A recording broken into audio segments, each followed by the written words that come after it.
ஓம் ஸ்ரீராம ராம ராமேதி ரமே ராமே மனோரமே சகசிரநாம தத்துல்யம் ஸ்ரீராம நாம வராணனே. உலகம் யாவையும் தாமுழா வாக்கலும் நிலைபெறுத்தலும் நீக்கலும் நீங்களா அழகிலா விளையாட்டுடையார் அவர் தலைவர் அன்னவர் கேசரன் நாங்களே. எத்திர எத்திர ரகுநாத கீர்த்தனம் தத்திர தத்திர கிருத்தமாஸ்தகாஞ்சலிம் வாஷ்பவாரி பரிபூர்ணலோச்சனம் மாருதிம் நமது ராட்சசாந்தகம். அஞ்சிலே ஒன்று பெற்றான் அஞ்சிலே ஒன்றை தாவி அஞ்சிலே ஒன்று ஆறாக ஆரியர்க்காக ஏகி அஞ்சிலே ஒன்று பெற்ற அணங்கை கண்டு அயலாரூரில் அஞ்சிலே ஒன்றை வைத்தான் அவன் எம்மை அழித்துக் காப்பான்.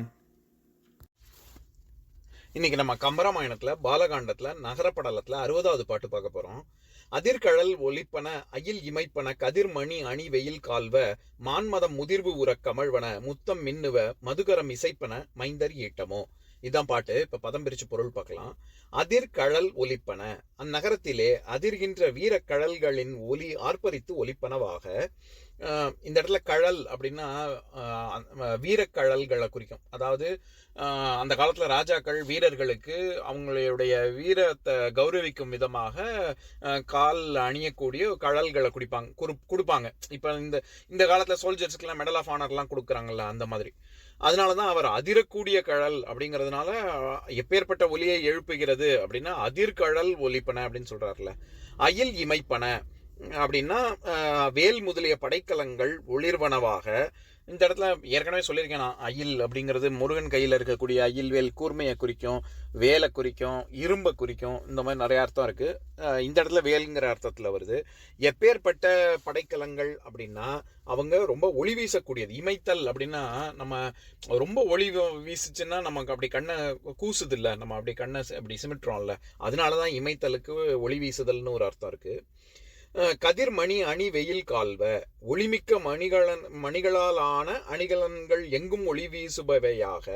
இந்த இடத்துல காலுதல் வெயில் கால்வ அப்படின்னு சொல்றாரு.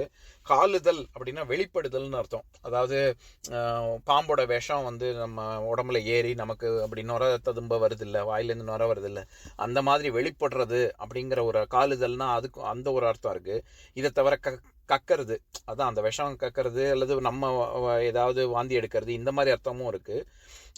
இதை தவிர ஒரு அருவியிலிருந்து நீர் பாய்ஞ்சு வரக்கூடிய தன்மை, அப்படி வேகமா அப்படி குதிச்சு எழும்பி ததும்பி வருது இல்ல, அதுக்கும் காலுதல்னு தான் பேரு. அந்த அர்த்தத்தை ஒட்டி இந்த இடத்துல என்ன வெயில் கால்வ அப்படின்னு சொல்றாரு. அப்ப ஒளி வீசுது, அந்த எப்படி ஒளி வீசுது அப்படின்னா எப்படி அருவியிலிருந்து ஒரு அப்படி நீர் ததும்பி வருதோ அந்த மாதிரி ஒளி வீசுதுங்கிறதுக்காக வெயில் கால்வ அப்படின்னு சொல்றாரு. மான்மதம் முதிர்வு உறக் கமழ்வன, கஸ்தூரி மிகுதியும் கமழ்வதாக. இந்த இடத்துல நம்ம கஸ்தூரி மான் அப்படின்னு சொல்றோம்ல, கஸ்தூரி மஞ்சள் வேற கஸ்தூரி மான் வேற. கஸ்தூரி மஞ்சள்ங்கிறது கஸ்தூரி அந்த மர வகையிலிருந்து வரக்கூடிய வாசனை, அது கஸ்தூரி மஞ்சள். இந்த இடத்துல மான் மதம்னு சொல்றது கஸ்தூரி மான்ல இருந்து எடுக்கக்கூடிய அந்த திரவியம்.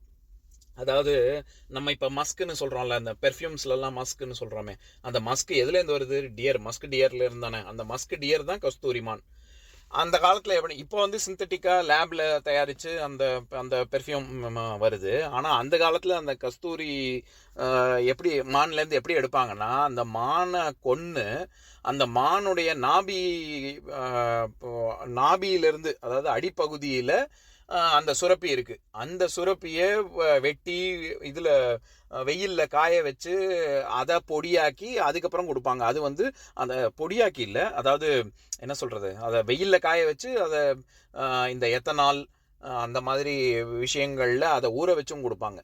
அந்த மாதிரி தான் அந்த காலத்துல பண்ணினாங்க. அதனால இவர் என்ன சொல்றாரு, எப்பேற்பட்ட மனம் வீசுது அந்த ஆடவர்கள்ட்ட அப்படின்னா கஸ்தூரி மனம் வீசுது, கமழ்கிறது அப்படின்னு சொல்றாரு.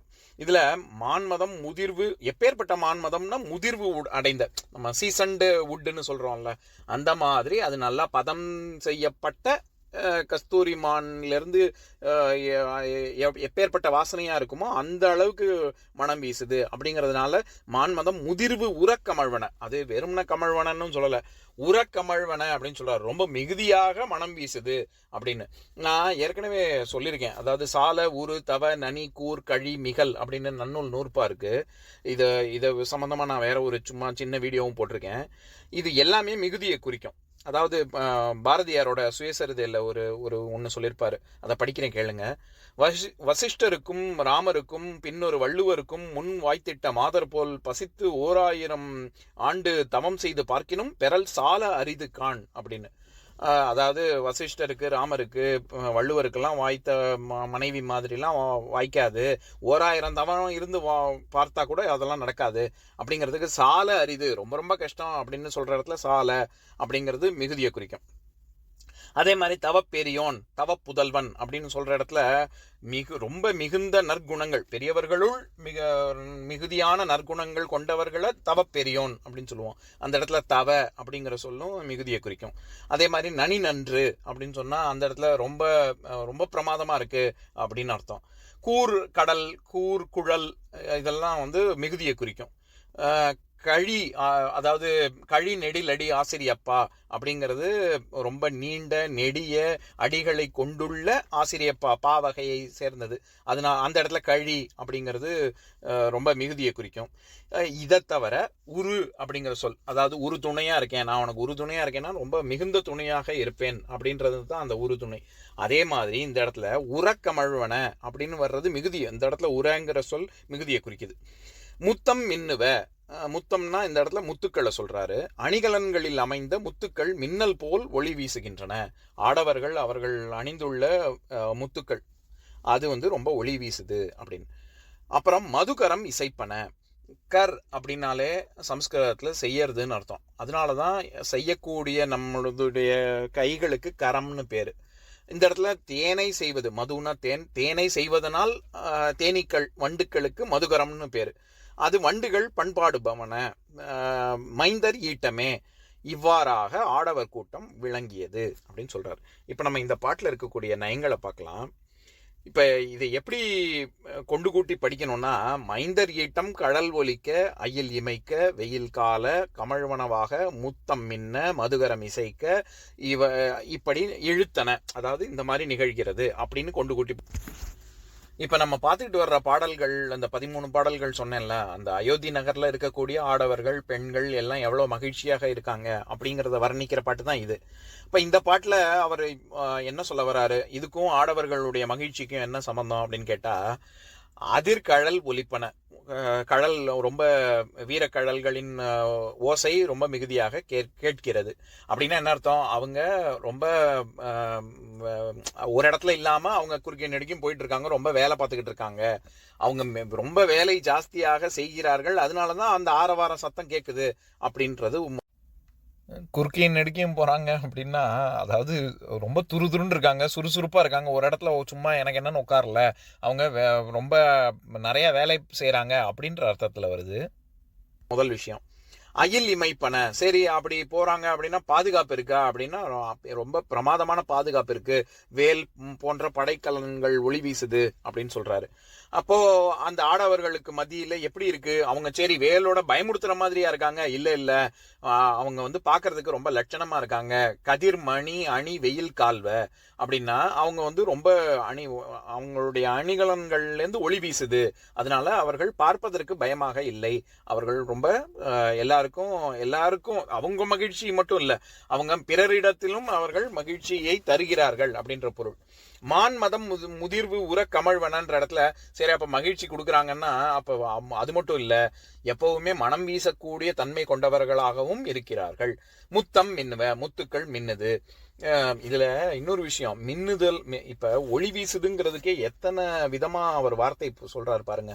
அயில் இமைப்பன, இமைத்தல்ன்றது ஒளி வீசுதல். காலுதல், கால்வ, அதுவும் ஒளி வீசுதல். அடுத்தது மின்னுதல், முத்தம் மின்னுவ, அதுவும் ஒளி வீசுதல். இந்த மாதிரி ஒளி வீசக்கூடிய தன்மைக்கே 3 விதமான சொற்கள் சொல்றாரு. சரி, இதெல்லாம் தவிர மதுகரம் இசைப்பன, வண்டுகள், அது வண்டுகளுடைய பண்பாடுது அப்படின்னு சொல்றாருல, இதுக்கும் அவங்க மகிழ்ச்சிக்கு என்ன சம்பந்தம்னா அப்படின்னா, நான் ஏற்கனவே சொல்லியிருக்கேன், அதாவது பெண்கள் மட்டும் பூமாலைகள் அணிய மாட்டார்கள், அந்த காலத்தில் ஆண்களும் பூமாலைகள் அணிவார்கள் அப்படின்னு. அப்போ அந்த மாலைகளில் தேன் சொட்டுது. இந்த தேன் சொட்டுறதையே 3 பாடல்களில் வேற வேற விதமாக கம்பர் வர்ணிச்சிருக்காரு.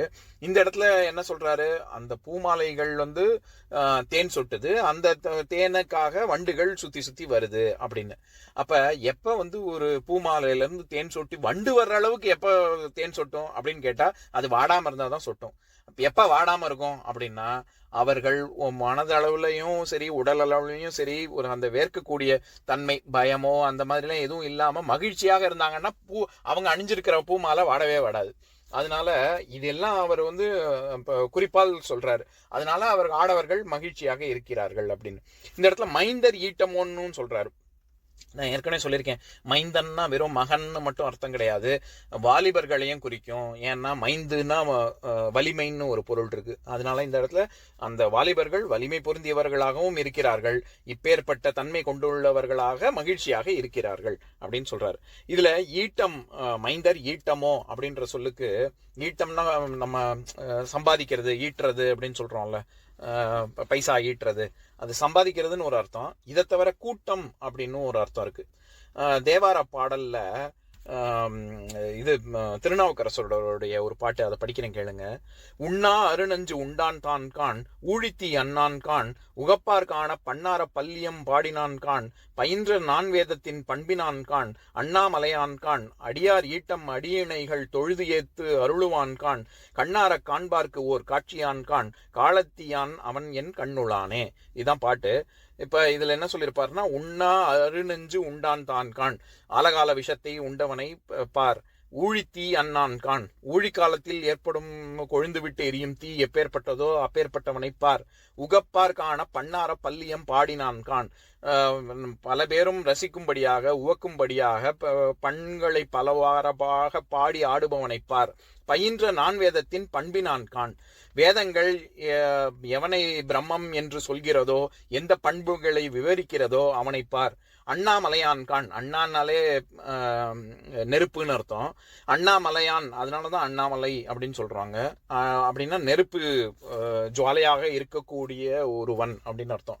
அண்ணாமலையான் கான், அடியார் ஈட்டம் அடியினைகள் தொழுதேத்து அருளுவான் கான், அடியார் கூட்டம் அடியினைகள் இவனுடைய திருவடியை தொழுது புகழ் பாடி, ஏத்துதல்னா புகழ் பாடுதல், ஏத்தி அருளுபவனை பார், கண்ணார காண்பார்க்கு ஓர் காட்சியான் கான், இவனை பார்த்து கொண்டால் பார்த்திருந்தால் பார்த்து கொண்டே இருக்கலாம்.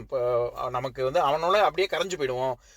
நம்ம வேற அவன் வேற அப்படின்னு எப்படி கண்ணப்ப நாயனாருக்கு அவர் வேற சிவம் வேற அப்படின்னு இல்லாம ரெண்டும் ஒன்றாக கலந்தாரோ அப்பேற்பட்ட ஒரு காட்சியை கொடுக்கக்கூடியவனை பார், காலத்தியான் அவன் என் கண்ணுள்ளானே. காளஹஸ்தி பெருமானை பார்த்து பாடுறாரு திருநாவுக்கரசர்.